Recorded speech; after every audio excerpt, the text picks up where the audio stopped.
This is American the Beautiful. Mr. Preston Gurd will pick the key. Quiet, please! Thank you! Are you ready? Yes! All right. Make it bigger. I used to have a summer, but it isn't here today. They took out my digestive tract and threw it all away. I now frequent food services. I eat there all the time. My plastic gut will save me, but the prices are a run. Big amen, big amen.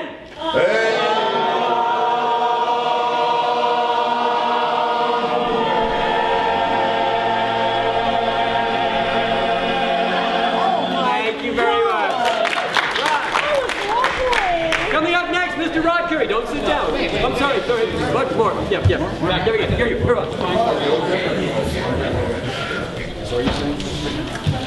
I'm going to take over emceeing and lend some badly needed class to this dismal affair. What's your name? My name's Ian Chapman. I directed FASS 81 and 87, and I was just sorry. Where's your leather vest? I didn't leather vest. My leather vest. I gave that up. It's not long. That was a style, you know, but it had to go. I had to go. Nothing wrong with a leather vest. Brian, you ready? Yes, I just want to point out there's Ian in the day. Oh, yeah. Back in the day. Which one? Ian, show them how you cleaned yourself when you were a bonzo cat. I think was that it? I don't know. We're sort of early 80s, or yes, early 80s now, and this was about the time that Rod Currie joined us. I think Peter's been the longest, but Rod Currie is surely somewhere close. Angela's been even longer. Yeah.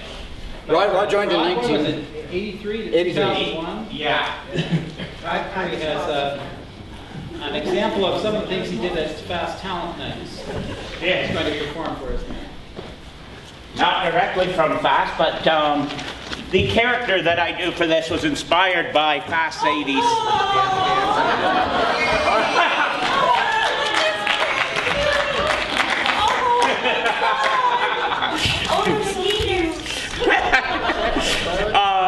Was inspired by FASS 86 when we did mysteries, and this particular piece actually was inspired by one of the scenes actually at FASS 1990. But hi, the name's Currie, Jake Currie, Private Eye. You know the type, a hard-living, hard-drinking loner like Sam Spade or Philip Marlowe. Of course, being fictional, Spade and Marlowe lived in a PI's wonderland filled with beautiful people, almost too clever killers, and puzzles whose every piece fit perfectly into place. I, on the other hand, live in the real world, where the beautiful people have far too many warts, private eyes, chase more cheating husbands than crazed killers, and most puzzles are more than a few pieces short. But every once in a while I come across a case that's literally leapt from the pages of Dashiell Hammett, Raymond Chandler, or Bullfinch's mythology. Take, for example, a little adventure I like to call The Case of the Gorgeous Greeks, or as my secretary Angie calls it, The Attack of the Bitch Goddesses from Hell. It all started last February 23rd, about 9 p.m. I was working late at the office trying to solve the mystery of my checkbook. It was a toss-up as to what was worse, the European debt crisis or my own. I needed to land a case soon, or Jake Currie, Private Eye, would be Jake Currie, homeless person. With only the light of my old desk lamp, my tiny office took on a film noir quality. Across the room, the shadow of my Maltese Falcon pencil sharpener looked like a vulture about to pounce, while the aroma of French Argentinian cuisine drifted up from Che Guevara below. Suddenly, I heard footsteps on the stairs. Only 3 types of people ever came up those stairs: clients, bill collectors, and restaurant patrons looking for the John. The footsteps came closer. There was a shadow at my door, a very shapely shadow. The shadow knocked. I told it to come in. Are you Currie? That's what the name in my underwear says, Toots. Why, you got a bill for me? As a matter of fact, I do. She tossed a C-note on the desk. That kind of bill I like collecting. Allow me to introduce myself. She handed me a business card. Hera's Bridal Salon and Wedding Chapel. Hera Zeus, proprietor. The name Hera seemed familiar somehow. I probably went to school with a Hera. I figured, what can I do for you, Ms. Seuss? I fumbled the name like I was a receiver for the Waterloo Warriors. It's Mrs., but please, call me Hera. She smiled, I melded, and I knew right then this was going to be no ordinary detective-client relationship. So what's the problem, Hera? Unfaithful husband? I asked, trying not to sound over-expectant. Yes, but that's not why I'm here. I want you to find something very valuable that was stolen from me. And what would that be, Dollface? A golden apple. She answered in a tone that told me if this was a Hollywood detective movie, there would have been a dramatic chord to let the audience know that an important plot point had been made. No problem.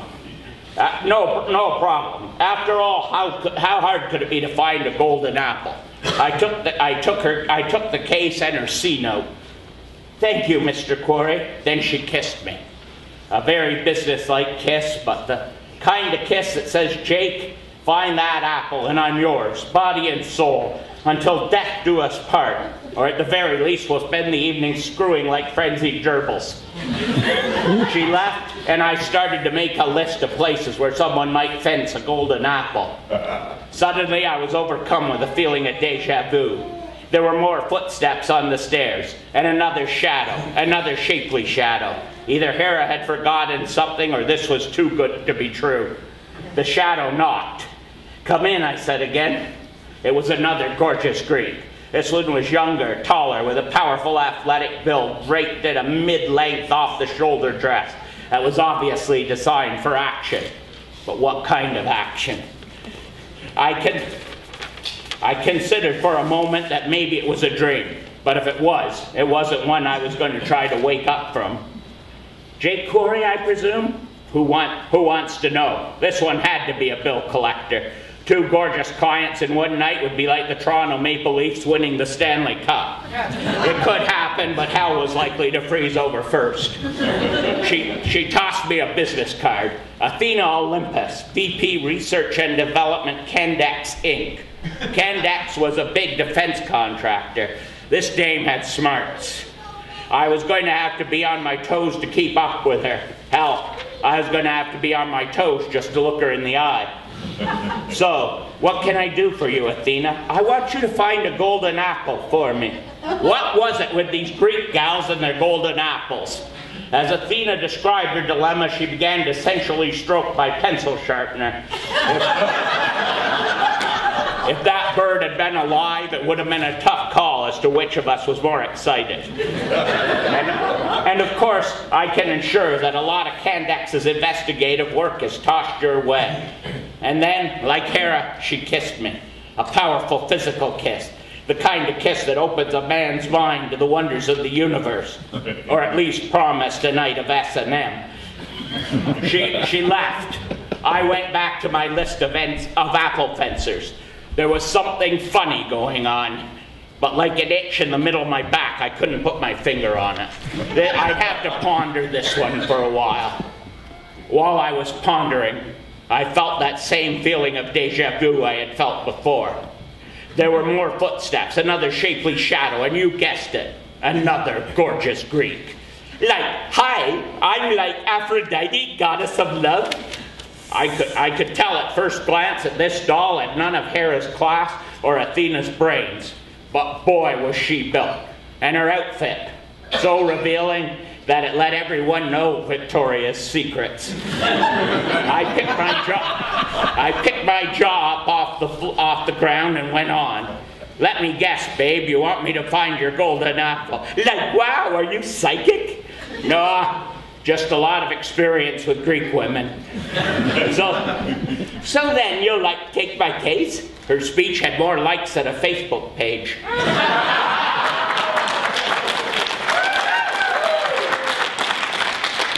Sure. Just give me your business card so I know where to find you. Like, in my line of work, we don't have light cards, but you can find me at, like, the corner of 1st and Main most nights. Obviously, a crossing guard for night school. Then, of course, she kissed me. It was the kind of kiss that promised you a lifetime of passion and excitement. Or at the very least, a weekend in Niagara Falls. She laughed. I opened the window to cool the place off, which was surprising since it was winter in Canada and the gas had been cut off 2 months before. The score was now gorgeous Greeks 3, golden apples 3. I decided to see if someone would break the tie. I waited for about an hour, but like a Lindsay Lohan court appearance, no one showed up. While I waited, I thought more about the case, or cases, as the case may be. Suddenly it hit me like I was a skunk on the freeway. What if there was only one golden apple, not 3? Where would one find a golden apple? Of course, the Apple Store. But it was late, and the store would be closed. There had to be somewhere else. A golden orchard. No, golden arches. That was it. McDonald's. I'd have to go undercover. Fortunately, I had worked at McDonald's one time when business was a bit slow, and I still had the uniform. Normally, I have a strong aversion to such things, but when it comes to solving a case, paying my bills, or making time with a delicious doll, I am more than willing to make an exception. And since this case could lead to all 3, I even wore the hat. To the uninitiated, entering the kitchen of a McDonald's was like entering a whole new world. But as a former grill jockey, I figured I could fit right in. Has anyone seen a golden apple? I asked. All I got was puzzled looks, much like those on the faces of viewers after the final episode of Lost. Then I remembered the lingo. Has anyone seen a golden McApple? The puzzled looks vanished, only to be replaced by shaking heads and a very quiet psst from near the freezer. I wandered over to chat with the McPister, a young man about 20 or 21. You know something, kid? McHutt? Hey, kid, I'm from the real world. You can speak English. Oh, thanks, mister. My name is Paris, Troy Paris. It all started about 6 months ago. I was just finishing my 2nd year of engineering at UW when these 3 gorgeous women came up to me. 3 gorgeous Greek women? Yeah. Go on. Well, as I was saying, they came up to me at a party, handed me this golden apple, and asked me which one of them was the fairest. But it was close, but I chose the one named Aphrodite. Good choice. Anyway, she asked me to go away with her for the weekend. Niagara Falls, right? How'd you know? Just a hunch. The rest of the weekend was a bit fuzzy. All I can remember is waking up Monday morning married to some friend of Aphrodite's named Helen. Oh yeah, and I had a job working in the labs at Candace. I was scared. I took that golden apple and beat it the heck out of there. I've been hiding from them ever since. Do you still have the apple? I asked, fervently hoping this kid wasn't bright enough to pawn it. Yeah, here you go, he said, handing over the apple. Would you like fries with that? I shook my head and left. Now what? I could give the apple to Hera. I could use the money. Or Athena. I could use the business. or Aphrodite, I could use a weekend in Niagara Falls. No, there was only one thing to do. I made a couple of quick calls, took a little detour to First and Main, and then headed back to the office. When I got there, the gals were already waiting. You may be wondering why I called you all here this evening. I had always wanted to say that. The truth is, I know you're all in this together. They gasped, and like the little engine that could, I knew that I was on the right track. You picked some poor unsuspecting sap from the university and tell him to choose which of you is the fairest. He'll undoubtedly choose Aphrodite. So she takes him off to Niagara Falls and fixes him up with one of her friends who wants out of the crossing guard business. That's where you take over, Hera. While the poor fellow's still under Aphrodite's spell, you saw him on a big wedding with all the trimmings. And then Athena here signs the schmuck to a lifetime contract at Candex. Ag. Working for less money than even I make. You all get what you want. Hera makes a tidy profit on the wedding. Athena gets quality help, dirt cheap, and Aphrodite gets a share of the divorce settlement when her bimbo pal dumps the sucker. So you figured it out, Jake, laughed Hera. Hey, wait a minute. I don't get part of the divorce settlement, do I? My suspicions about Aphrodite's brain power were confirmed. Athena spoke up. Big deal, Currie. Without the apple, you can't prove a thing. Well, sweetheart, that's where you're wrong. I have the apple. I pulled it out for all to see. Unfortunately, I've got to let you go. For no matter how cruel it may be, there's no law against forcing university students into the real world. Hera seemed friendlier after that little revelation. Tell you what, Jake, here's the deal. You give the apple to the fairest, and we'll give you anything you want. Fame, fortune, fabulous babes, you name it. What is it with you dames in this apple? Call it, Athena chuckled, call it a little game we goddesses like to play with you mortals to indulge our vanity. Great, now they thought they were gods. These broads were definitely not playing with a full deck, and they were about to deal me in. Hera stepped forward and kissed me. Then Athena, and then Aphrodite too. My head was spinning like Wheel of Fortune, and I was afraid it was going to come up bankrupt. Fortunately, I kept a grip on myself. Forget it, gals. You said this apple was to be given to the fairest, and the way I see it, none of you played fair. Besides, everyone knows that Snow White is the fairest one of all. They bought it like it was a Boxing Day door crasher. I could still hear them discussing the matter as they left. So Athena, what are we going to do about the Snow White character? Well, Hera, I was thinking maybe a variation on the apple thing. By the way, girls, can we discuss the share of divorce settlements I'm supposed to get? Well, that's my story. The hero, that's me, didn't get the girl, any of them. The villains didn't go to jail, and my rent didn't get paid for the 4th time that year. But I did manage to figure out what was going on, giving me a feeling of satisfaction that keeps me warm on cold winter nights. Well, that and the 3 layers of wool blankets. Until next time, this is Jake Currie reminding you that whom the gods destroy, they would first drive mad with stupid golden apples. Good night.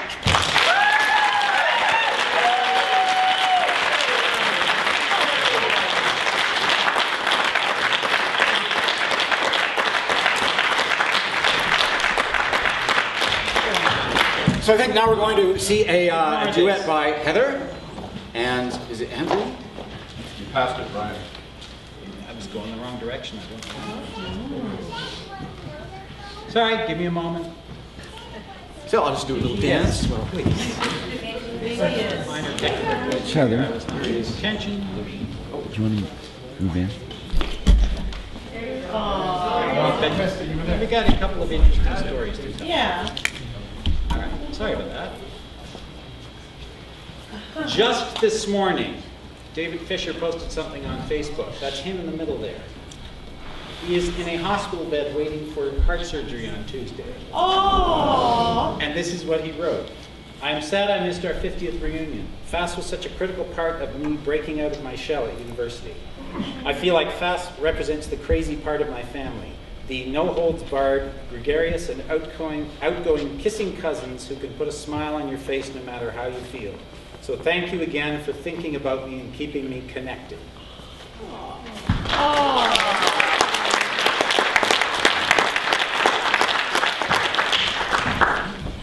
FASS weekends at Fraser's Farm. That is you, Brent. Where we had pig roasts and car rallies and all sorts of silly nuts. This was also the age, actually it started a little earlier, of Earl Styler's marvelous set designs, an example of which is here. Other things about 83. The cast included Maren Cadell, who went on in the 90s to have a hit with the sweater. I don't know how many of you know.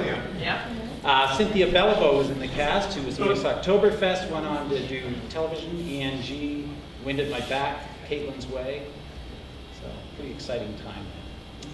And now we come. Oh, wait. I'm sorry, I think that over here. Brad brought this up earlier, the James Bond hang glider.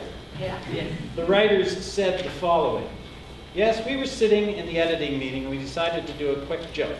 We had Bond come in and wrote in the stage directions, flying a hang glider with a jetpack. Just kidding, friends. And of course, she took it as a challenge to make it, seen here. That was also the year we wrote in someone being beamed up with the Star Trek transporter, and Carolyn Brands did it. Yeah. They did. That was fantastic. We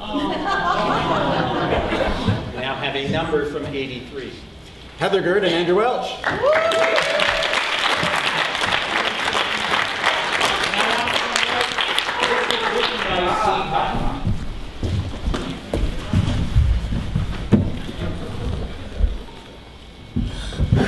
Are you all right, Mr. Spock?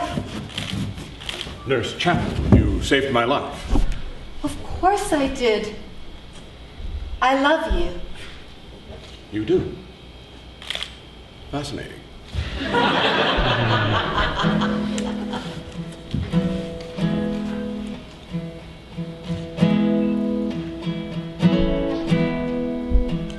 A doctor's nurse in a big and lonely starship. I am in love. Show me how to please you. I only want to know how to show you that I truly love you so. I am in love. I am a Vulcan. My thoughts are alien. My heart is never open. And none may see my soul. I have no sense of humor. I can feel no pain. I only have pure logic in my brain. I am in love. I am a Vulcan.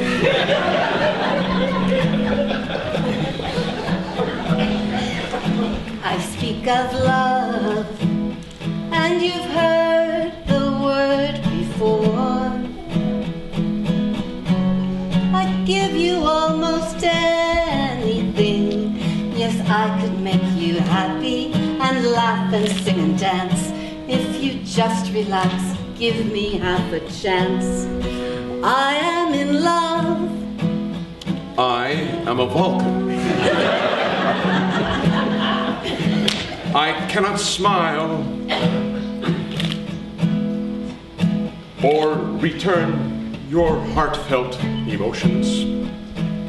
I am shielded from your feelings. You have loved in vain. Save yourself some pain. I love no one, and no one should love me. I am in love. I am a Vulcan.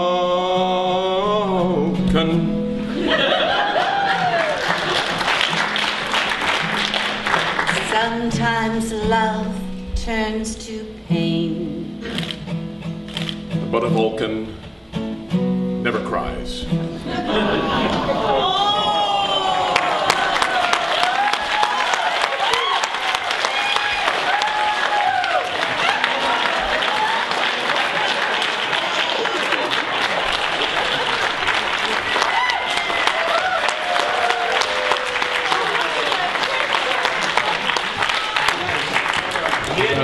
I pull up the video of them doing that in on the Friday Night Show because the audience so loved Andrew singing that they sang the verse for him.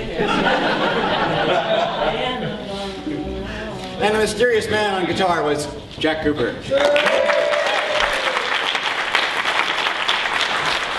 All right, so what do we have up next? I see we've got Larry Knight. The man who needs no introduction, and I don't have one for you anyway. So, not too much to say. I wasn't here in '62, but 4 years later, as a young child, I moved to Waterloo. My father got a job here. He was with the staff, and went on to be on the board of governors, president of Staff Association, and he loved this show. And he would send all of his students that needed a little activity over this way. Anyway, so it's a little heartfelt for me. My father's no longer with us, and you know, he only had to deal with about 20,000 of you every year.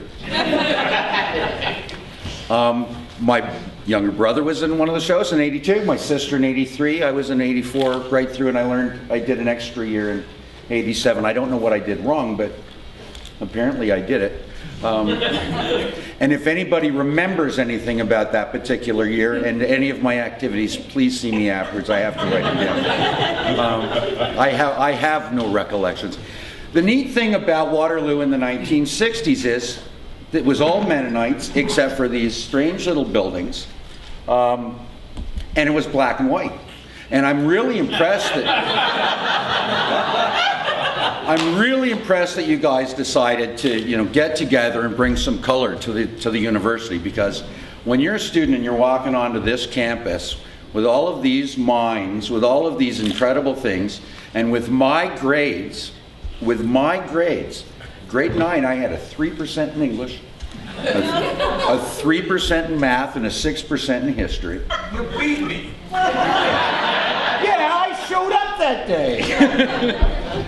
I was pretty intimidated. I did better by the time I finally got into university, but I had a rough go, and I was intimidated.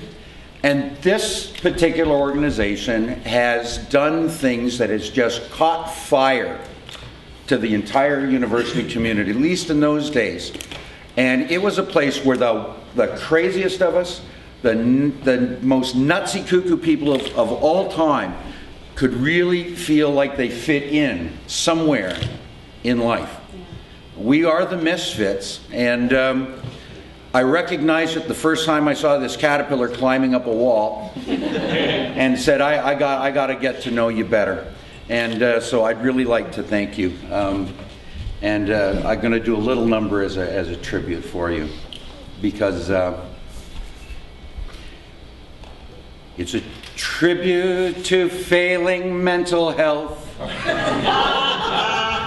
When I woke up today, I wasn't quite myself.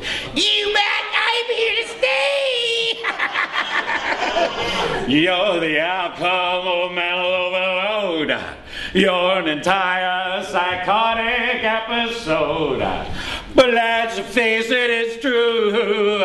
I'm a crazy about you. Oh, 2 for T and T for 2. You for me and me for you. But let's face it, it's true. I'm a crazy about you. Time after time, I'm on your side. But let's face it, it's true. I'm a crazy about you. I once was lonely. He once was lonely. But now I'm never alone. I'm gonna get a party line for my telephone. And let's face it, it's true. I'm a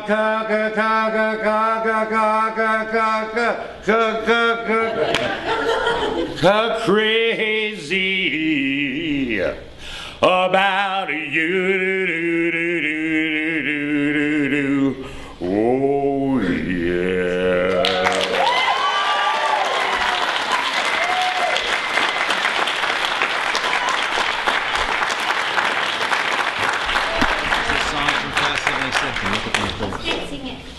She's so good. Have to reboot the piano. 1985 was the year that Steve Heyman led a 20-piece band to the show. Nice legs. Seriously. I'm still waiting for him to play his trombone. Somewhere around the same time, 85 or 86, Brick Brewery supplied free beer to FASS parties. Whoa. One part of the deal was that we had to fill out evaluation surveys. The test product became Red Baron. Do we still have the brick? Yeah.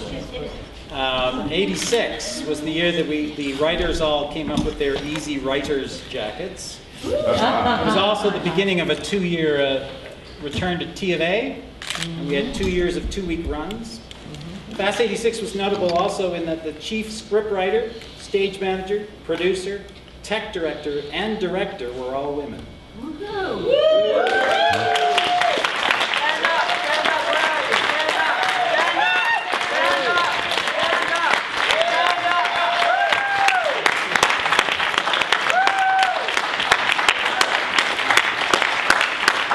Also the year that 130 people showed up for auditions. On seeing this, the writers locked themselves in a room and created more than 50 extra parts so everyone would get one. Wow. It was also the year that John Watson, seen here in the middle, surrounded by the usual surroundings, and started his 2-year run in FASS. He is, if you don't know, the Get Your Own Sandwich guy. You know the ad? No. Some of you. Back off. Back off. Get your own sandwich. That's him. Oh, he's not gonna tell. He's not on the Toblerone. Yeah. There's a Toblerone ad. He's not here, right? No, Friday. He was in Friday. Oh, can I tell a very quick story because this is so fast? Yes. Okay, because when I actually first met John because I was a TA. I was in chemistry. I was a TA, and he was in like second year chemistry, and he was in my TA. He was in my science lab class, and we started talking about FASS one day and singing and all this stuff. And he went out to auditions, and after that year, he came to me and after that set of that FASS, he came to me and he said, I really want to act. I don't want to do chemistry anymore. And I was like, oh my God, what have I done?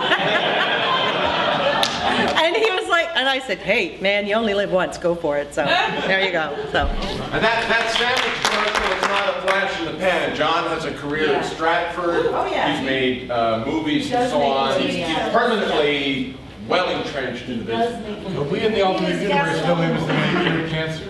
He was Gaston in Beauty and the Beast in Toronto for years. Yeah, Absolutely. that's right. 87. Yay! Like this year, it was the 25th reunion, and it was a FASS show about FASS. We created the honor roll. The A changed from administration to alumni. And I'm sorry, just going back a little bit. Who wrote the song that Larry just sang? I wanted to give credit. Does anybody know? Jim Gardner. It was Jim? Yeah, and Linda too, I think. Okay. And Linda.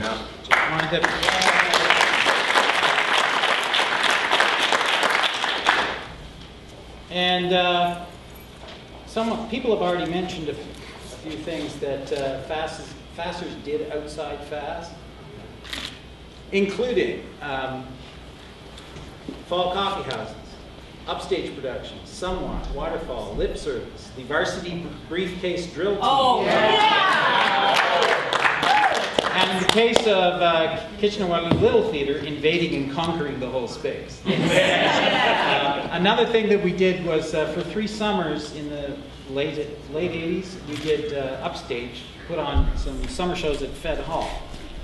And one of them, this young lady, Alice Martin, sang the song you are about to hear.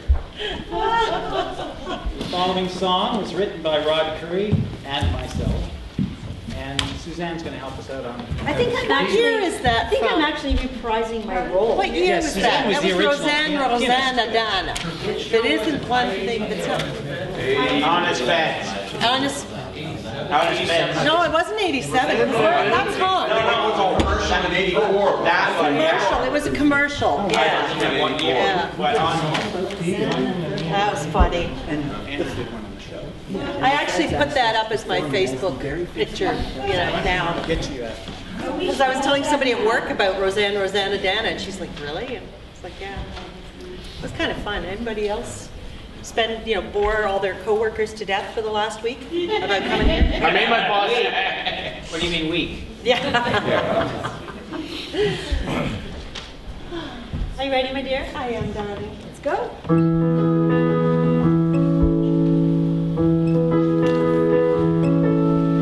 Why are there so many shops that sell donuts? There's one at least every 2 blocks.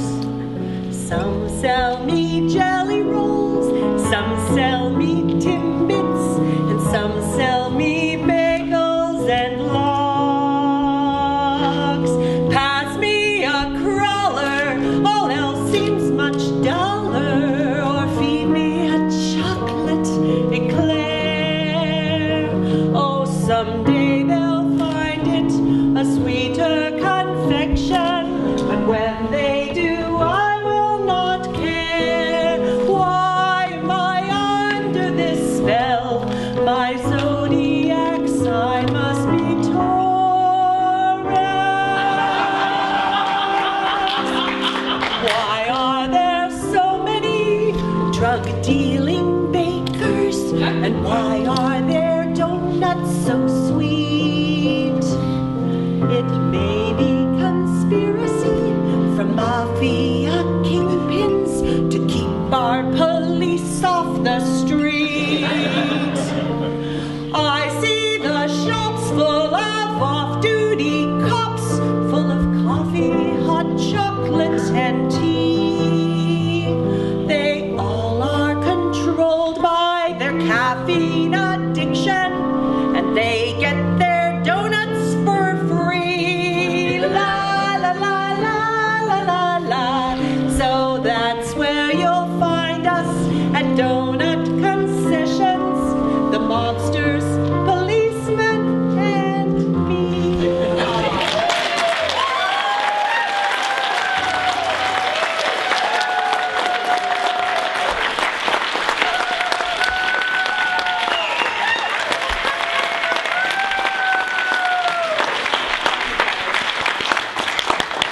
I'm going to pass Jim to say a word about Fed Hall. Perhaps this is news to many people, but FASS was the very first act at Fed Hall. The year that Fed Hall was being built, of course, FASS made a song about Fed Hall that was snarky as these things are. And the Feds loved it so much that they had a number of FASS people come and perform it. And FASS was the very first musical act at Fed Hall. We were there at the very opening night, and we were the first thing that sang. So there you go.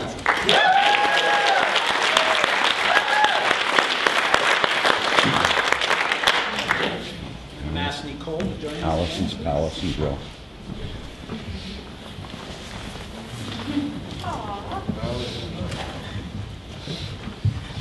Achingly young. This one matches. It's FASS 87. FASS 87. FASS 87. Angela's so excited. Does anybody have a stopwatch? I can't remember the dance. No, well, we can't either, and we couldn't do it if we were. I believe he just arrived. Paul, did you not write this? Yeah. I thought. Okay. Just wanted to give a shout out.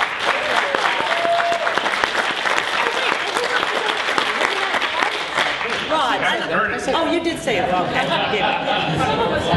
I remember directing this, and actually it was very easy because they had this chemistry together. Very, very mysterious. And not only that, they had great voices. And, you know, there are a lot of good singers in the FASS, but it's not that often you get them all in one place doing one bit. Yeah. So I really loved it. Anyway.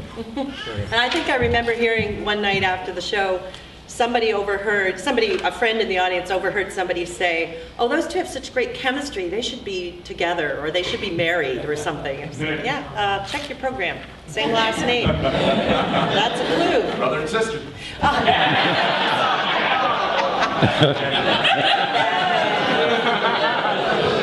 Father, daughter. That kind of family. Oh, this is fast. I incest.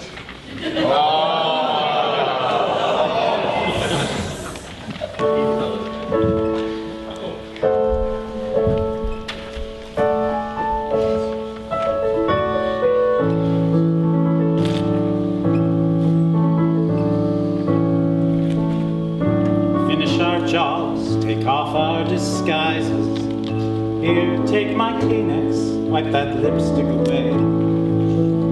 Show me your face, free of deception. Plan for tomorrow, forget yesterday. Suddenly I'm is not undercover. We don't need a story, don't have to be nice. Suddenly I'm we're free to discover as secret agents. You only live twice. Nobody does it better than you do. Some move too quickly, others too slow.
So not brother and sister? Right, you really should have said this song has, unlike most songs in FASS, it's one of the histories, two characters from FASS 1981. Oh yes, of course. Because this was the reunion show, and so some things in the show were actually repeats of things that had been previously done. And we were playing characters originally played by Ian Allen and Linda Carson. Thank you, Brad, for pointing that out. So we repeated the jokes, of course. No. We don't do that. While Brian's setting up and before Steve comes on, I like all the directors who are here. Someone who's directed, just stand up so we can see who you are.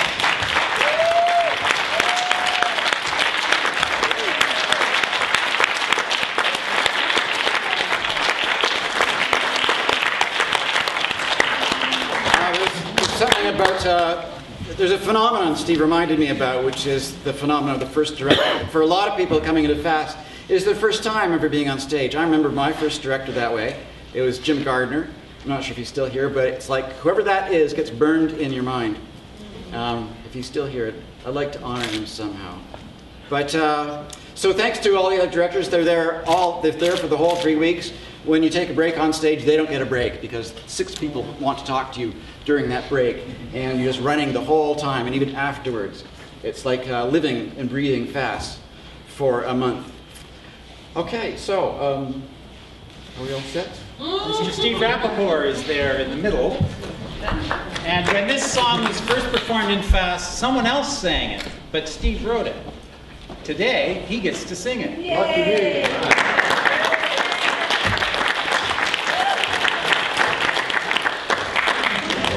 And just as a quick tribute to first directors, Ian there was mine, and yeah, it is burned into my brain forever. Thank you.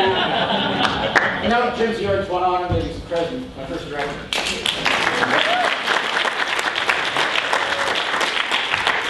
I've got to say that when I wrote this song, I was not aware of just how lame the lyrics were. And I can only thank Patty Gillard and Chris Katowski for making it a showstopper, because it was. And it had nothing to do with me and everything to do with the amazing choreography of Patty and the amazing dancing, the amazing wheelchair tap dancing of Chris Katowski. And as a tribute to that, I'm going to sing the original lyrics rather than the ones I wrote. Thank you. Go for it, Jack.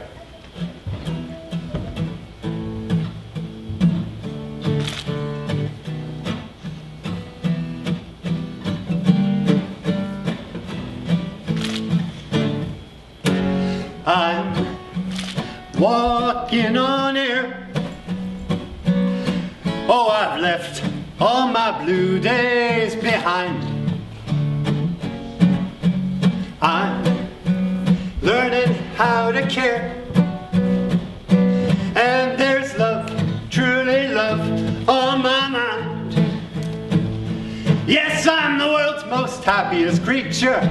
Tell me, what can worry be?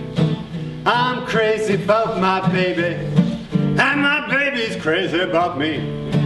Mr. Cupid was our teacher. That's the reason we agree that I'm crazy about my baby, and my baby's crazy about me. Parson, get your book out. Hold it in your hand. Keep a steady lookout, and you will understand. It's an A1 combination. We're the perfect he and she. And I'm crazy about my baby, and my baby's crazy about me.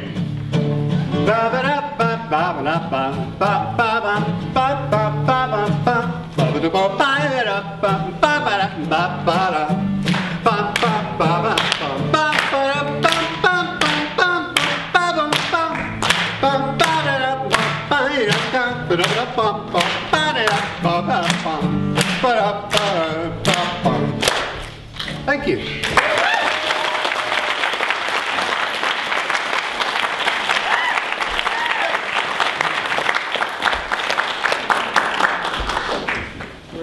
1988 now. That was when FASS returned to Hutton, or permanently, I believe, unless someone not told me something. I believe we've been in Hutton ever since then. And around about the end of the 80s decade was when Heather Gurd, who's about to come up, wrote the song that she's about to perform. That's her in the middle.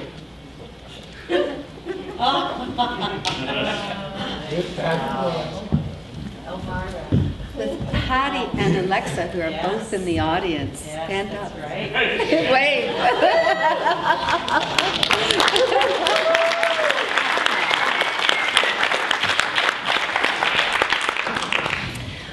This was a song that I wrote on the afternoon of a coffee house. Preston was directing FASS in 91. 90. In 90. Sorry, darling. And I was at home with the kids. And I think it was Bren's, but you can correct me if I'm wrong on this, who phoned me that afternoon and said, it's Preston's birthday today, and so we're going to have a little surprise thing at the coffee house. We're going to have a cake and a song or whatever. And we were wondering if you would like to do anything. And this was about, I was making supper for the kids and getting ready to go out with friends for dinner before the show. And I said, I'll call you back. And the kids were watching The Little Mermaid, and I heard The Little Mermaid singing this song about wanting to be a part of the world of humans. And I thought, I could write this in a jiffy and make it about a housewife, a mom who wants to be part of the FASS world. And so I wrote it out, and 20 minutes later phoned back and said, yes, I've got something. And that night, I got up and performed it, and just started in whatever key. And darling Jim Gardner was at the piano, and he found it and accompanied me, which was just wonderful. I'm quite prepared to sing it on its own, that's fine. But this is part of FASS. I want to be where the FASS people are. I want to see them dancing, playing and laughing up there on that bright stage. Being a mom, you don't get too far. Crayons and diapers just aren't romantic. More times it's just like a zoo, and I'm in the cage. When's it my turn? Wouldn't I learn my lines, my cues? I'd go very far. I know in my heart, if I got a part, well, I'd be a star. What would I give if I could live like a FASS actor? What would I pay to spend Saturday under the lights? Yes, I confess, it might be best for me to sleep with the director. So I could be there for the fanfare opening nights. I'm ready to know what the FASS people know. Ask them my questions and get some answers. What's a techie? And why do they always wear black? I'm going to pack all of my things, run off to FASS, and hope that it brings laughter and friends to last till time's end. I want to act, dance, and sing.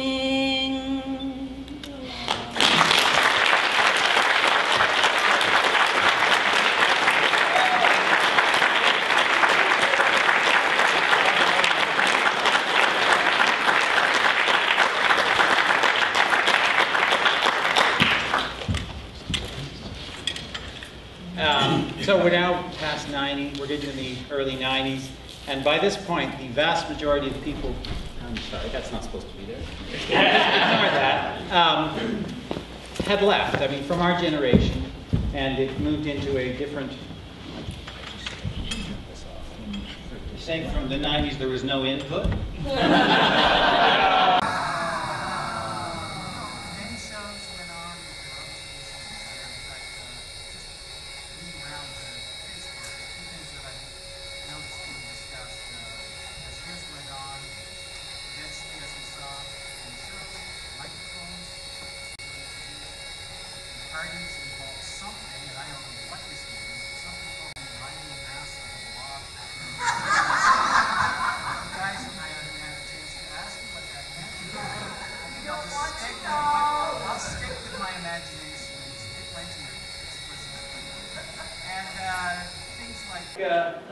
Wedding marriage proposals happening in the presence of many people started happening in the knots. But as we saw in the show last night, the tradition lives. In fact, some of us, it still lives to the extent that our next writer, Steve Hall, who, from across the pond remotely, has written what amounts to a sixth of a FASSed show. So it's only about 2 hours. So, those of you who are involved may want to get ready. Mr. Hall, you'll want to join us up here at this point. I should point out, this is a mystery, deliberately so. I don't know if anyone caught you. Do you want to explain it? Yes, make sure that it's in the script explaining it's basically. They don't have it. Nobody has a script. I think we should just, it'll explain itself. I think we should just explain how you set this up. They don't know that we don't know. Okay, but we were looking for ideas for things to do, and the fun to do stuff was improvisational. And I had this idea about how in Shakespeare's time, the way he got around people pilfering plays was that the actors never received the entire play. They only received their lines with a cue. Now, the difference between Shakespeare's time is that in Shakespeare's time they had these things called rehearsal. I'll leave it at that. Oh, for a muse of fire that would ascend the brightest heaven of invention. Okay. I've always wanted a chance to say that one. Now that it's done before you all, my friends, I'll try to finish this speech today, then shut my trap. But first, give me the time to let you know that what we're going to play is scripted, but it's never being rehearsed. What's more, the actors know what they will say, but have no knowledge of each other's verse. And if you think that's taking it too far, they don't know who the other actors are. And so, to yon piano I'll retire, to give these souls support they well deserve, and leave you in the hope that you will laugh. While our muse may not quite be made of fire, we'll do our best if you will heed the word of this but slightly altered epitaph. Good friends, for pity's sake, be kind to those whom on this stage you'll find. Blessed be the ones who cheer and clap, and cursed be they who call it.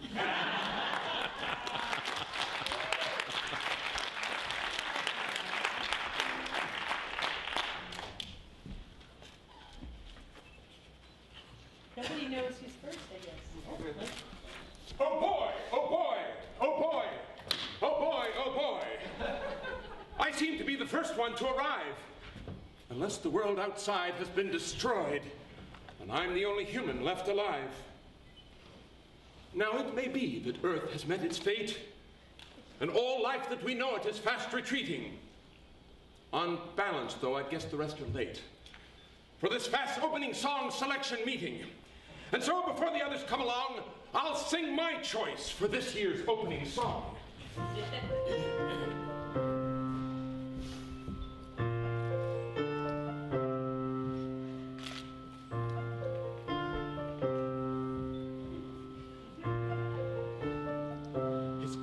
white and black. His ears are Dumbo's size. His teeth have lots of plaque. He's got Springer Spaniel eyes. He scratches hardwood floors. He licks between his thighs. He likes to poop outdoors. He's got Springer Spaniel eyes. He's so good you think he's voodoo till you step into his doo-doo. You can tell he acts so well, he wants to make you rub his belly. He is oh so dumb and oh so wise. He's got Springer Spaniel eyes. He's noble as a duke, an angel in disguise. He likes to eat his puke.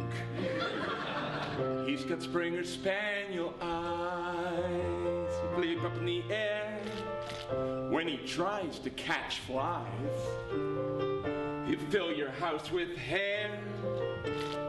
He's got Springer Spaniel eyes.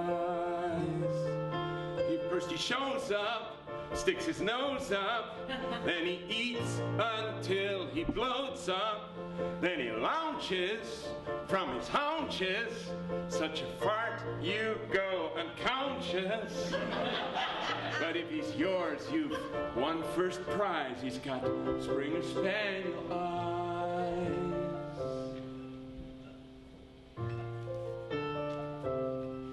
Brain of jelly, choose your wellies, rub his belly. He's got Springer Spaniel eyes. Chase a kitty, such a pity. Carpet shitty. He's got Springer Spaniel eyes.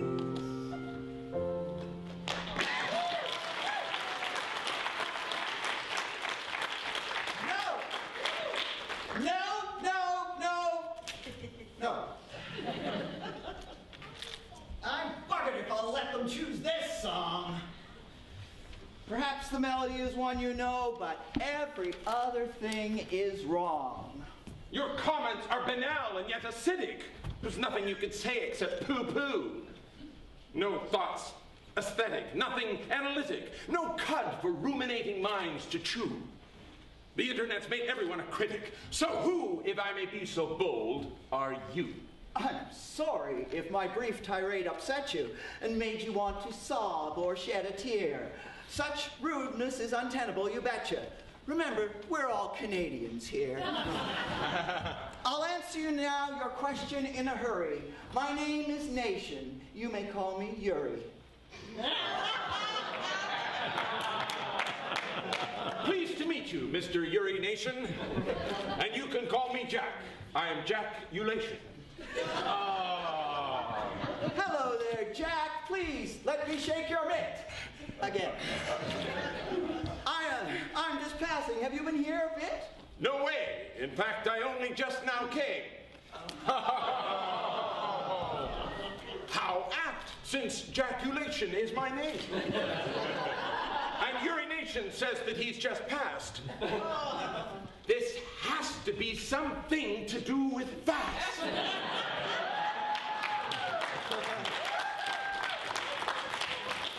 That would explain our toilet-humored branding. I see you shake your head with understanding. Well, of course, that is the thing, you see. For why else would you say that thing of me? I have to do the things your words betoken when all the stage directions must be spoken.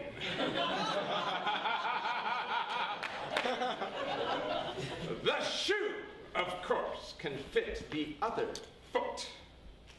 That which oppresses also often charms, as now when I look on and follow soot, and see you've started flapping both your arms.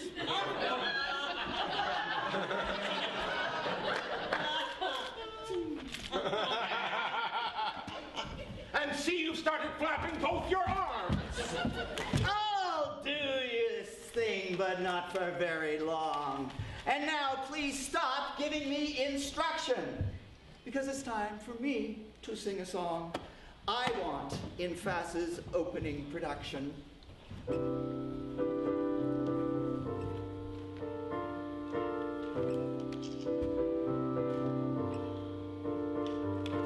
Haggis is the word I use to describe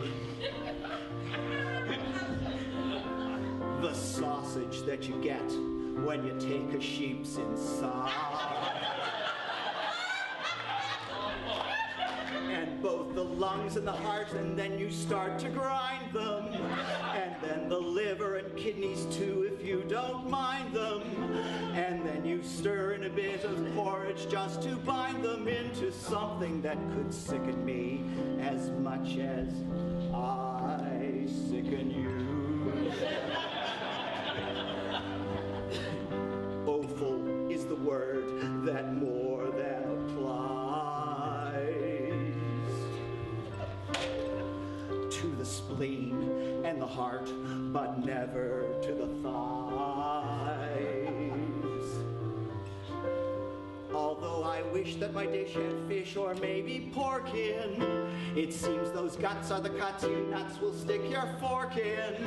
And so I find I'm inclined to grind another organ into something that could tickle you as much as you tickle me. Oh, to think that the butchers never found the bit that could make you think twice, that has the right amount of color, just the right smell, that could make you ill, make you spill, that go you for a big bowl of rice. Are we there yet? Oh, I could try some sweetbreads, but then you just admit that you love them.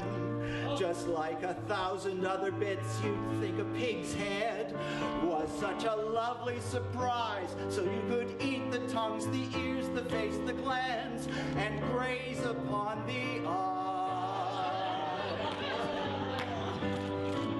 Manipulative key change? Haggis is the word that more.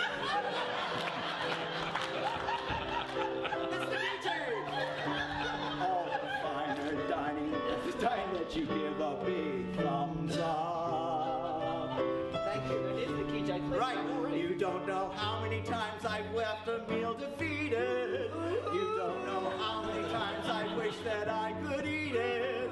You don't know how many times I've started then retreated into something that appeals to me as much as it does to you. And you, and you, and you, and you. I just can't, though I've tried, 'cause I know what's inside. Haggis is the word.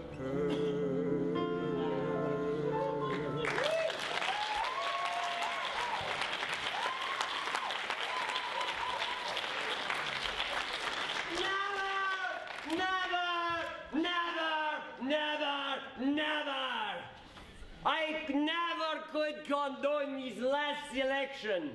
Were it the opening song, I'd have to sever both my arms' arterial connection.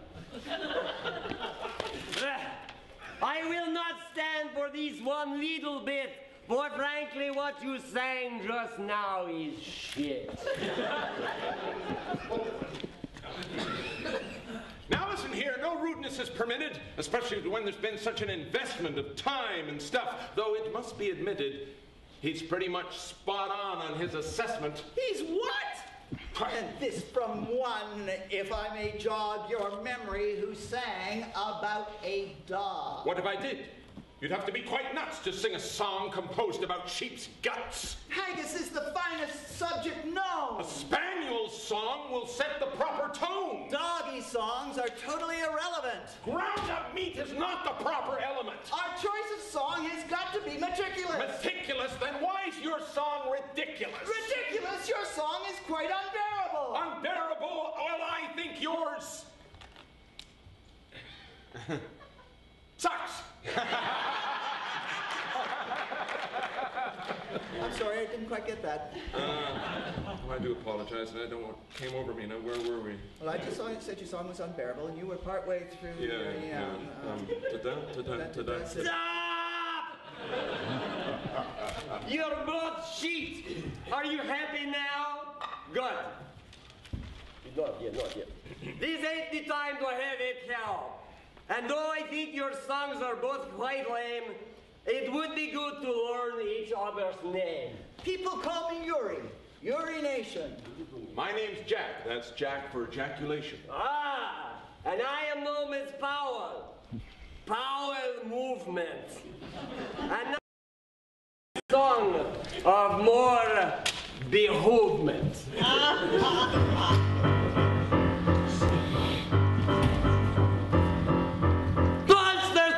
To pin us down. Cause there's lots of us around. Asking about the things we buy. I hope I get old before I die. This is my demographic. This is my demographic, baby. Why don't you all just make some room for the tail end of the baby boom? Get out of my way, you're blocking traffic. And stand back for my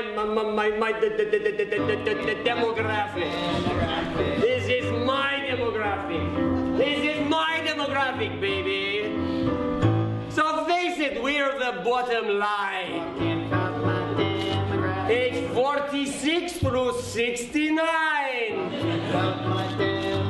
I am not writing poetry that's sapphic. Just talking about my demographic. This is my demographic. This is my demographic. Baby!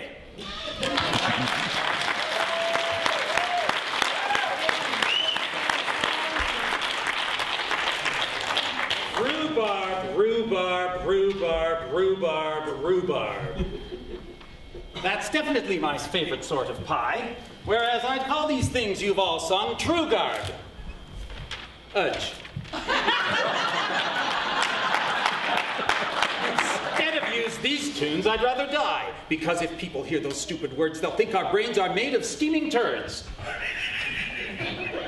Why am I not surprised at this reaction? So now we get another warring faction? Before you tell us all why our tunes are faulty, in language that's both vinegary and salty, let us say our names again. He's Jaculation, I'm Powell Movement, and he is Urination. Hey, yeah, don't move. I am sure your name is humorous and crazy. My name's Projectile Vomit.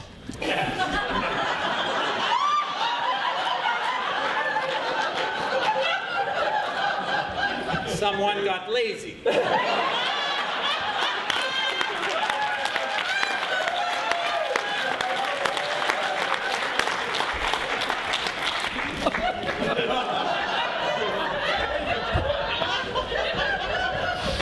But not as lazy as the stupid jerk who thinks that songs like these could ever work. In FASS, no hesitation, tell me true, who thinks that songs about dogs, food, and surveys are comedy as good as Ricky Gervais? Who is this stupid bastard? Is it, you?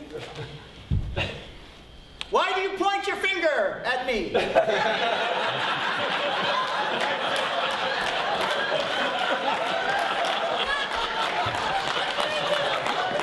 With such abandon, is there some deep humanity thuggish types just keep your hand in by being nasty.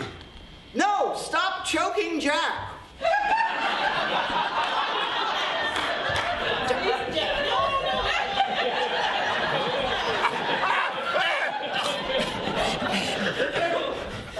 Why should I stop this? Just because it's wrong?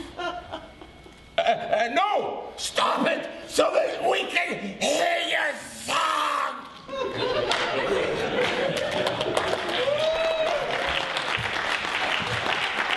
Good thinking, friend. Now all you gather round to hear how FASS's opening song should sound. What? Yeah, blame the piano. Jocelyn. Hit the gray button that says portable piano. There are 8 gray buttons on it. Was that the thing on the blue screen? On the right. The one that says auto-destruct mechanism. That's not the card. Yeah. The detonation. 29. There's Steve messing with his organ. That joke comes in about 4 pages. Oh, it's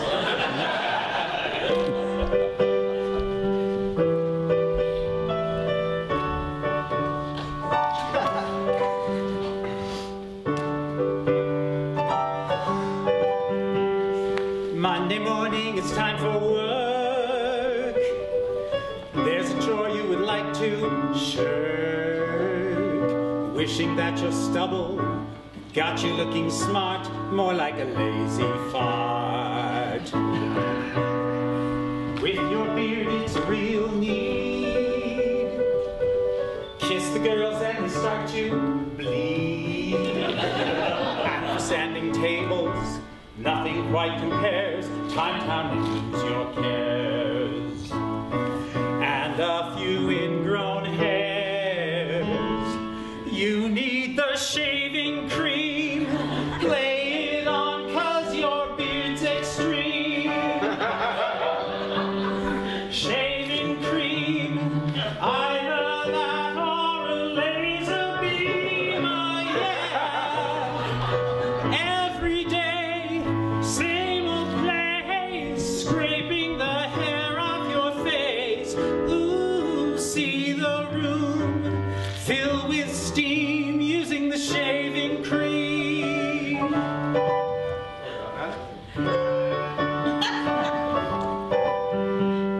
Tried electric, it's not too good. Like using feathers to chop some wood.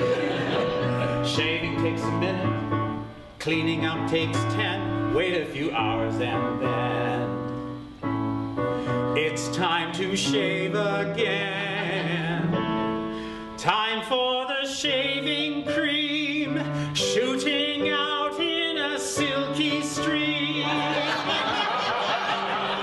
Shaving cream makes you look like a human being, oh yeah.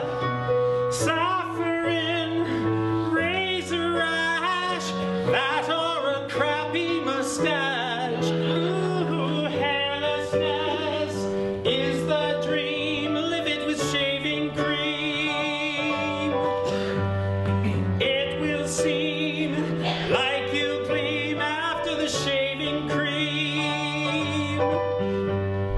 Write a theme, start a meme, eat some bream, visit Cheam, join the clean shaving team. Do it with shaving cream.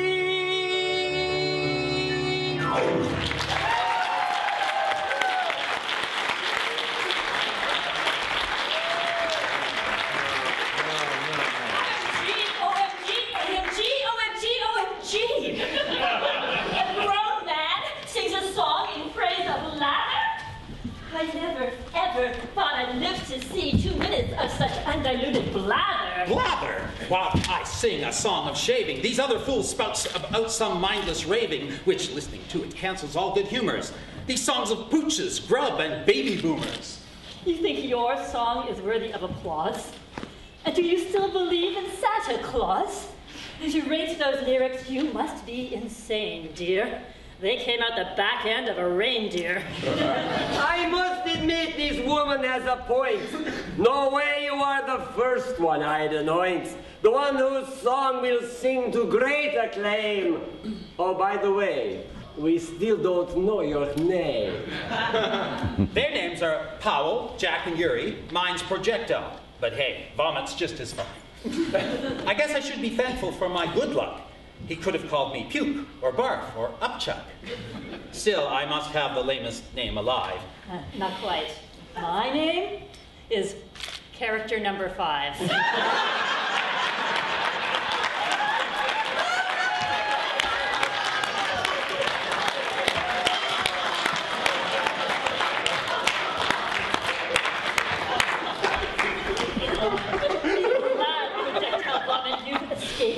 For me, the barrel bottom has been scraped. Still, I won't moan or pout or whine unduly, because I'm proud to say that I am truly the singer of the finest opening song. Wait! Where were we before she came along? I know this man was playing judge and jury. The same again, but now he's choking Currie. The same again, but now he's choking Currie.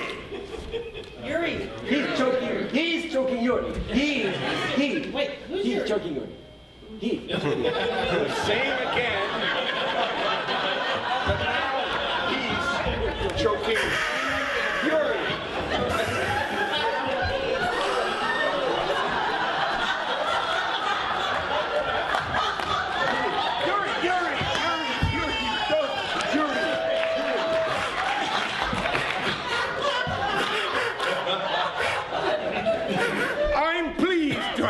Chance to get him back.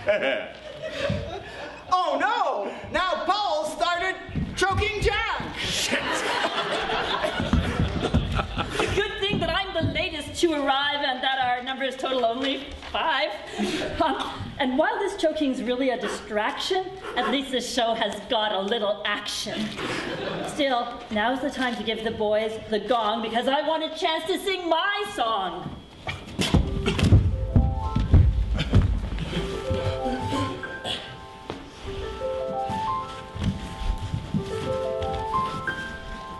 Once I had a secret fart. And I don't pee or poo.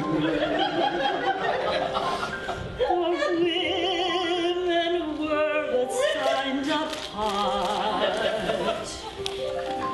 to hide the fact we're people too. We want to sweat instead of glow. Don't care to wax or paint our face.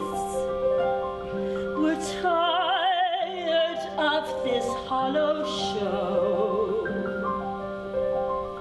We're 1/2 of the human race.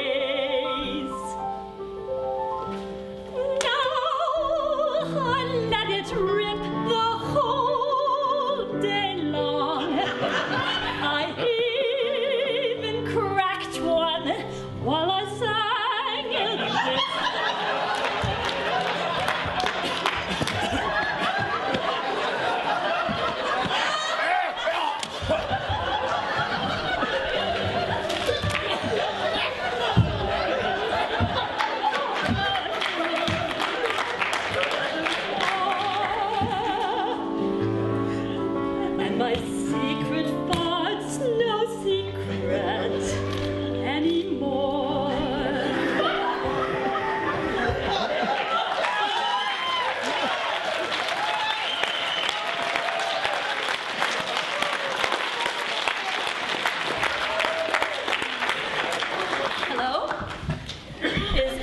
To shout a line and tell me that my song is truly shit?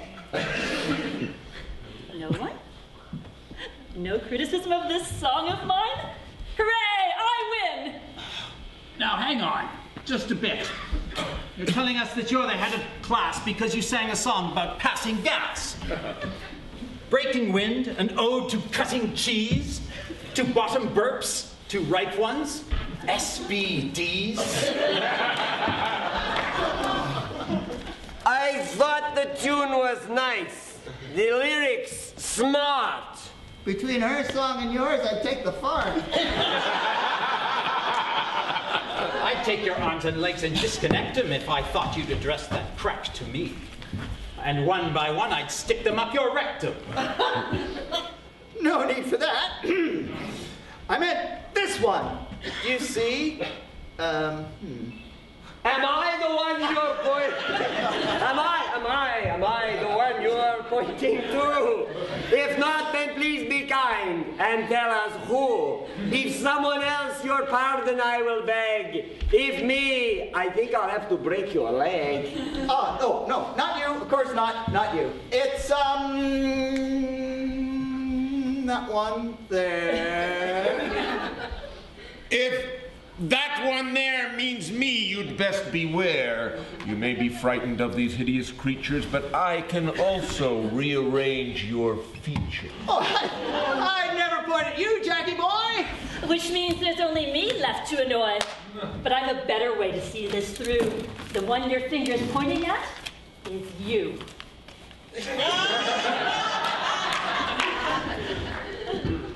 Why, so it is. Well, that's a big relief. Now, before there's any other grief, I'll terminate this show of male affections by issuing some simple stage directions. Why, Jack, I see you're swallowing your hand.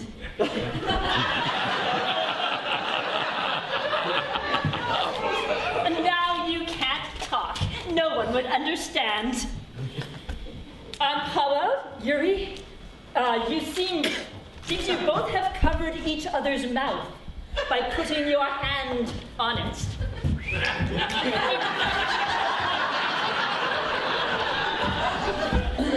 And so all of your words have now been smothered and you can speak no elegy or sonnet. You won't stop me. I'll turn the tables on you. Before you speak, I'll lay some words upon you to make you rue the things you've just said. Oh, that would be fine, but oh, you've just dropped dead.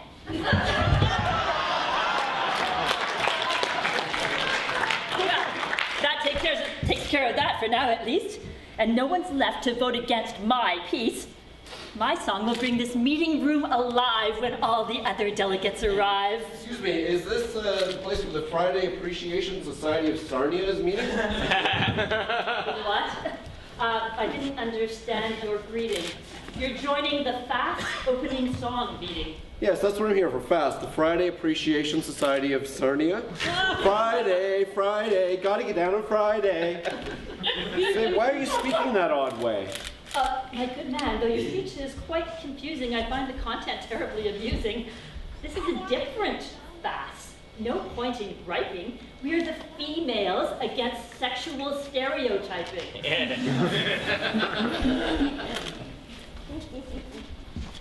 I'm sorry. You're mistaken. We're all here for the Friendly Association for Springer Spaniel's Song Lab. You're mad.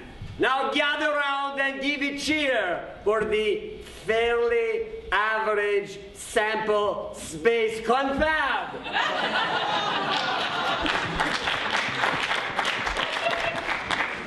Oh no, we won't. We're here to populate the Foundation for the Advancement of Scottish Sustenance.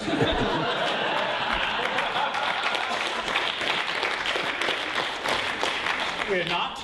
This is the place where we await the Forum for Aerosol Shaving Supplies retreat. I think we may have screwed things up a bit. Shit.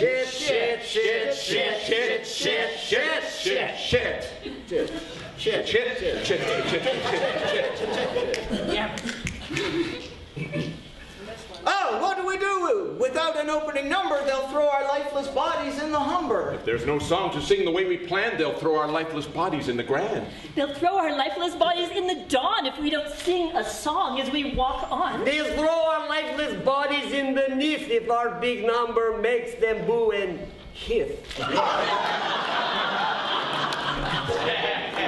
If we can only try to act more civil, I'm sure we can devise some suitable drivel. He's right. We needn't try to be specific. Just spout some crap about how FASS is terrific. You couldn't find a better thing to do, and everything you wish will now come true. How it's the finest thing you ever saw, and how it's really fun, and blah, blah, blah. Better than dogs and foodstuffs and statistics? And toiletries and digestive characteristics. So now we know this, we can do no wrong, and so we'll sing the real FASS opening song.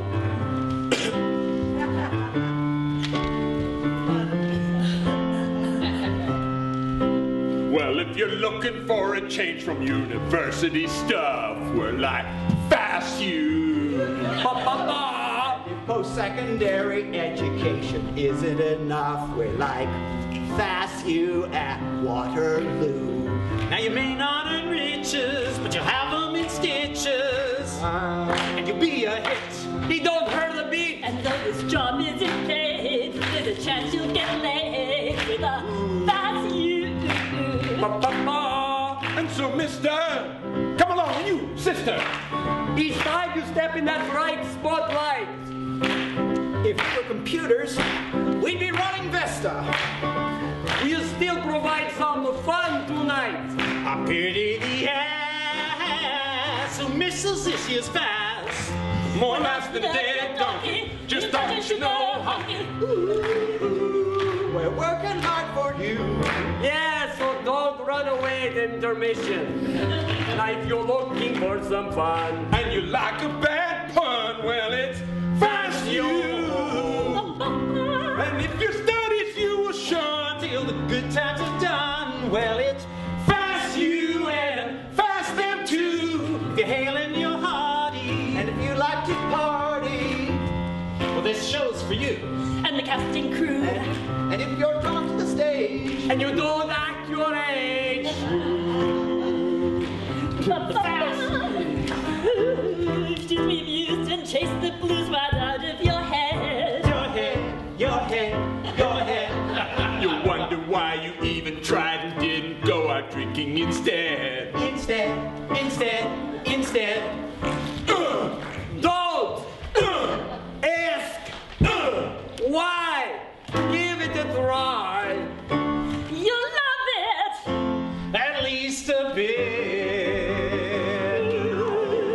If you're looking for a thrill, cause Waterloo makes you ill, we're like FASSed. Ba-ba-ba. Or if you're good at sitting still and you got 2 hours to kill, we're like FASSed, cause it's what we do. It's time we departed. Ain't got this show started. So won't belong To the end of the song. But before we all go away, we got one thing to say, and that's FASSed.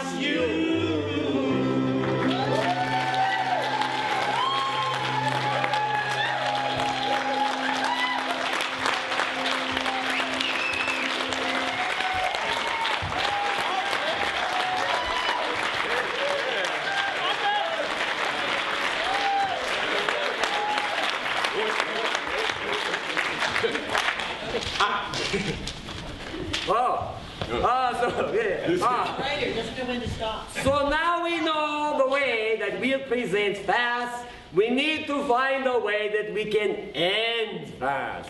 What better way to rouse folks from their slumber than with a long, nostalgic closing number? A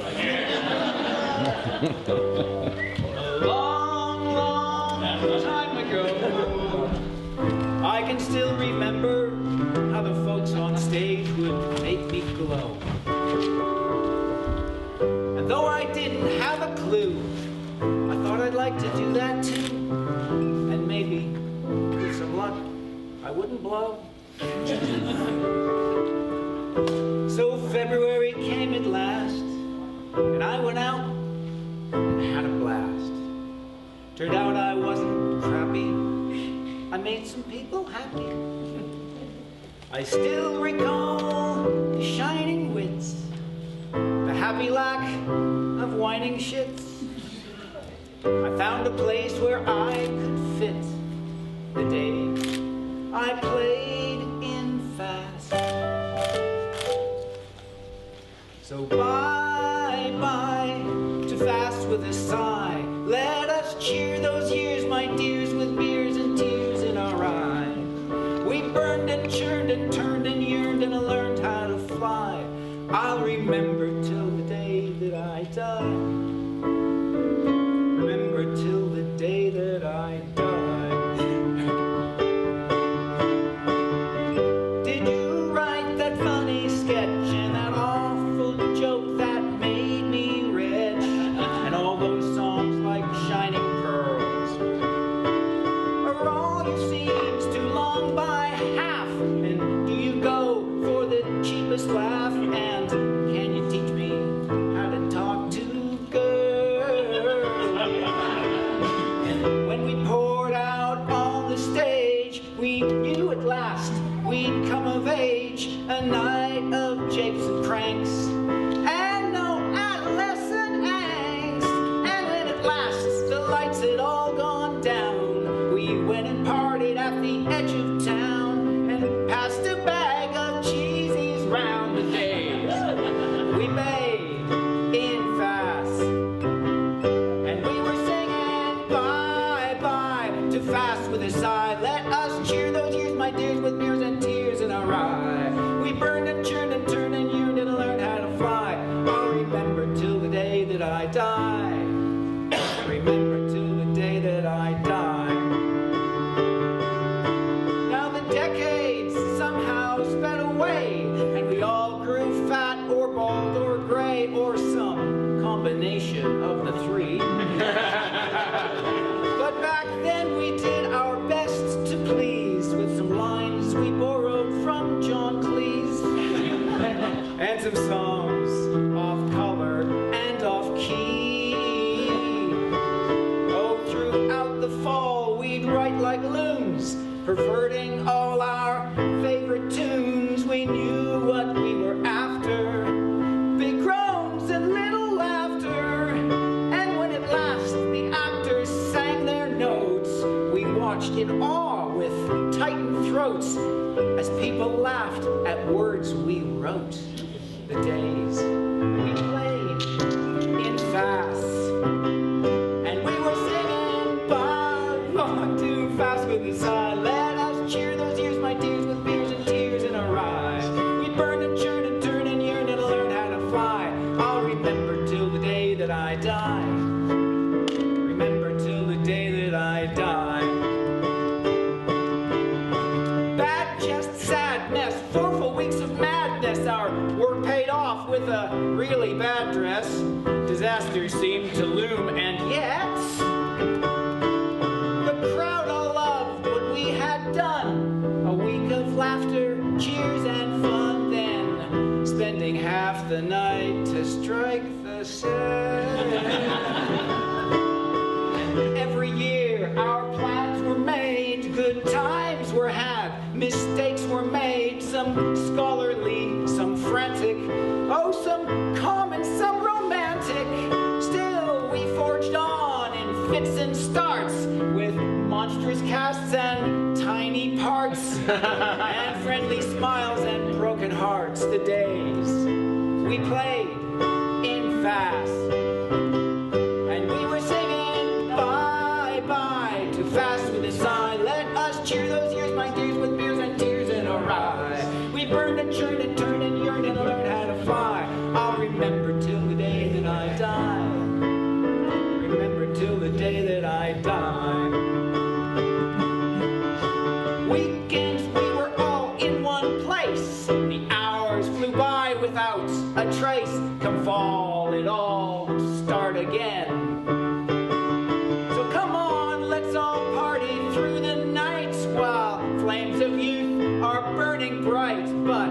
someday soon we'll graduate, what then?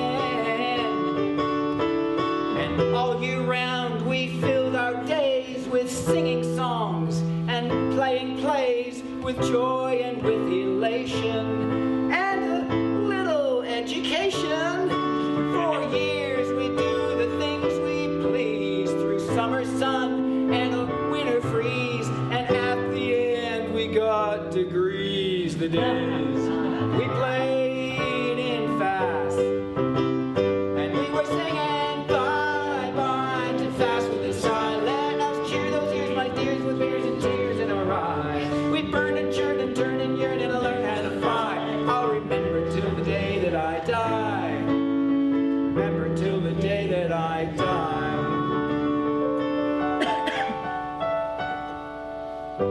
I met a girl I used to know when we sang a song in some old show, but somehow she forgot my name.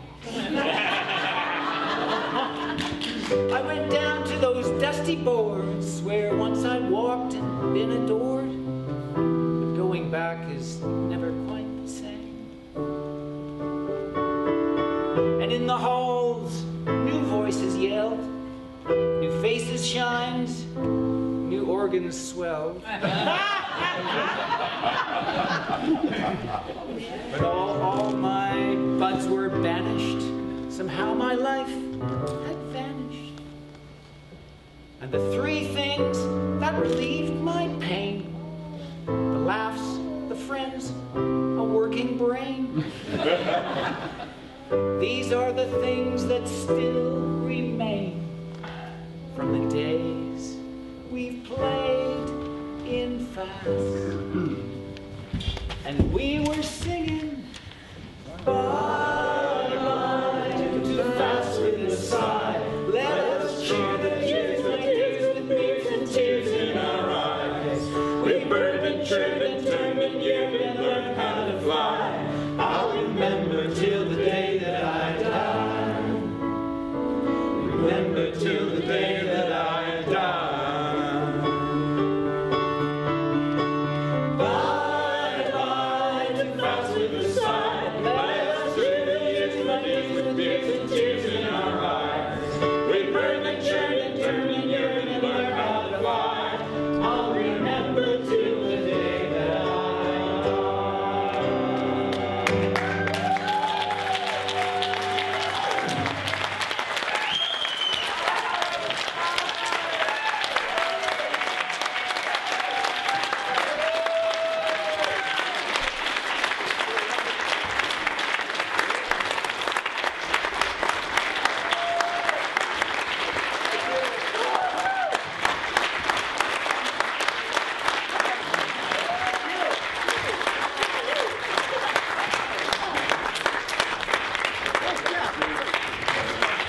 We're not done yet. It's the audience participation part of the show. Are we going to have the words? Our penultimate number. I'd like to give thanks to Brian Martin for arranging the audio-video part of the performance. Our guest piano player from FASS 2012, Nicole.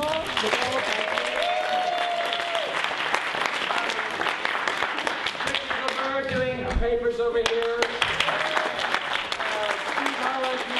The cast and crew didn't know who they were until they showed up here. We've got one final sign. I think it would be nice if you all came down here. Right? You're going to still have to face the screen. We're going to project the real closing song. So would you please come down here, set yourselves up so you can see, link arms, and get as nostalgic as you possibly can.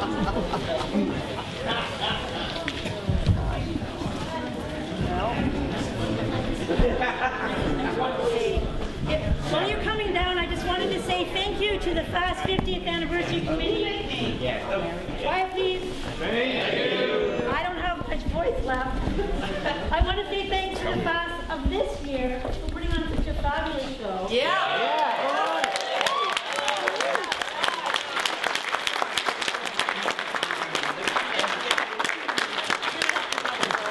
I know we all enjoyed it, and I wanted to to make special mention to all the people that made this weekend possible, all the people on the current committee, and the people who organized all the FASS 50th things that we came to. And I want to especially thank Ian and Brian and Steve. And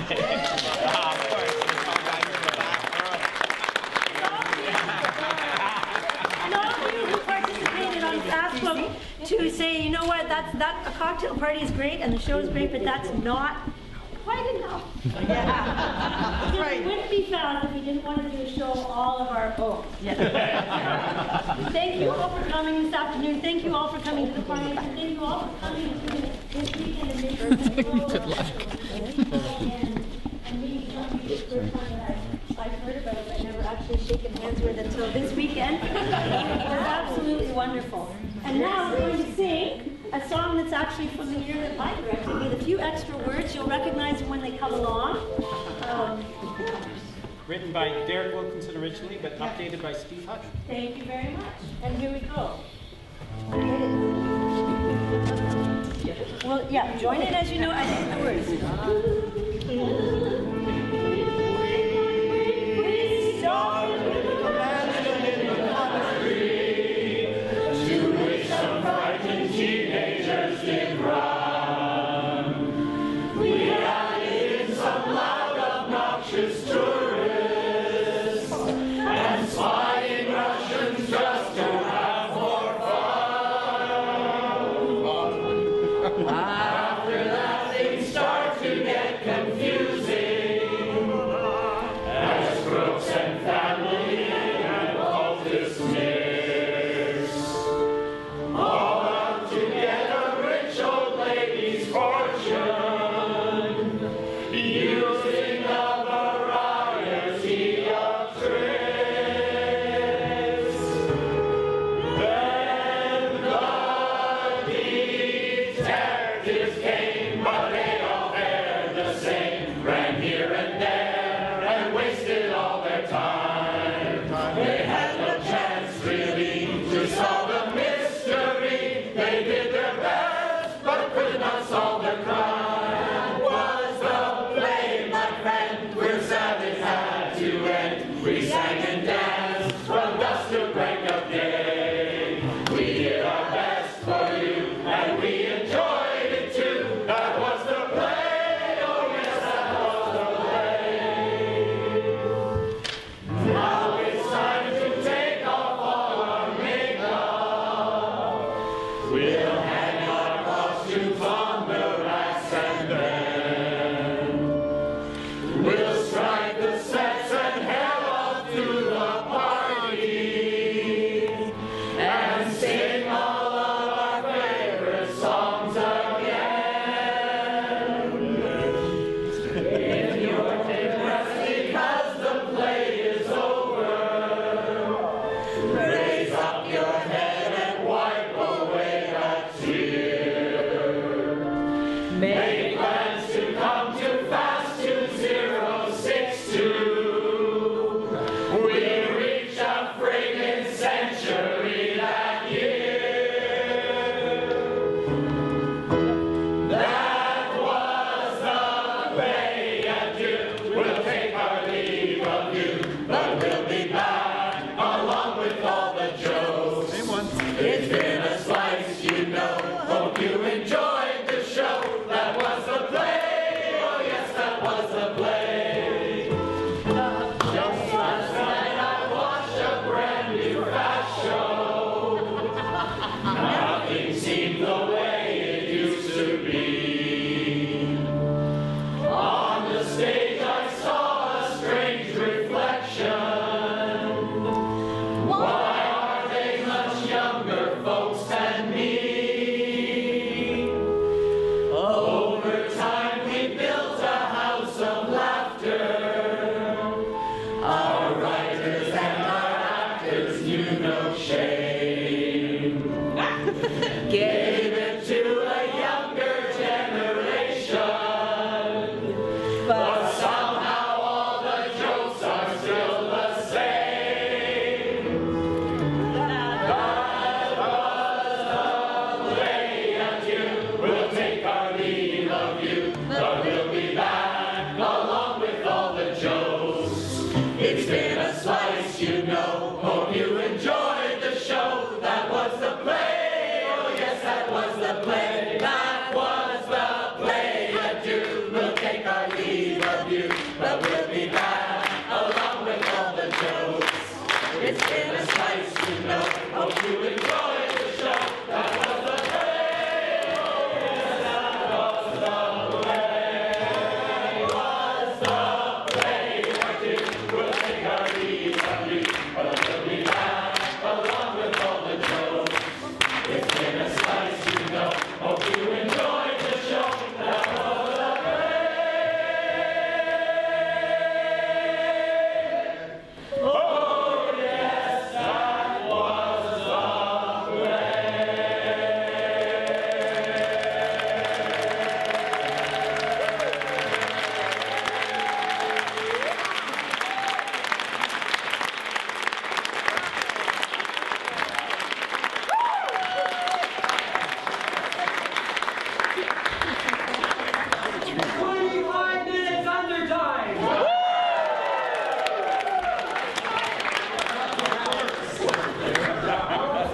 Thanks for showing you into a FASS was much more highbrow. I want to say, all you 2012 FASS members, in 25 years you're all going to look like this. Oh, you're reading.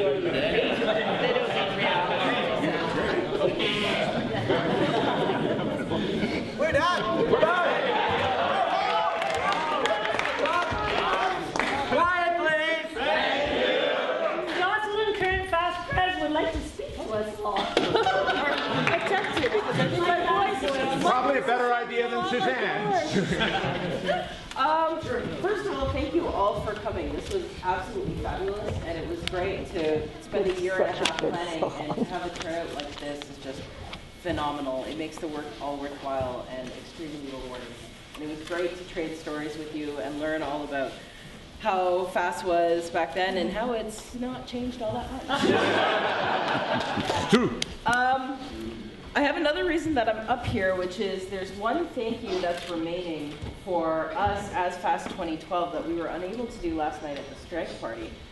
And that's because there was one major person missing who has been instrumental in FASS continuing on. He is one of our biggest advisors. He's great at telling us all kinds of stories about where especially for me, because as president for an anniversary in my 3rd year of FASS, I didn't know much about any of the anniversaries that happened in the past, so I got a lot of advice about what happened at the 25th anniversary. Not bad stories, though. Oh, no. You'd have to ask the guy next to you. Did you? Oh my God. So I don't know how many people. So the company from FASS 2012 would like to thank a very long-standing member.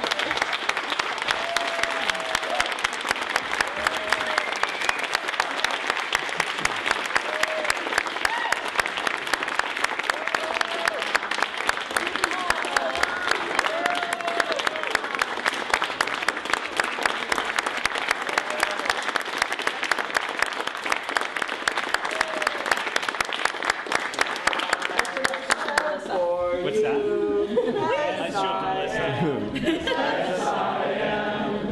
Nice Did we ever give you a card? I mean, this is nice. You guys are good. He was younger then, he couldn't read. Alex, we gave him Suzanne. Some might argue that's no gift, but So yes, Peter has been instrumental in FASS continuing on with all of the same traditions. So Now I feel like I have to go right through to the 100.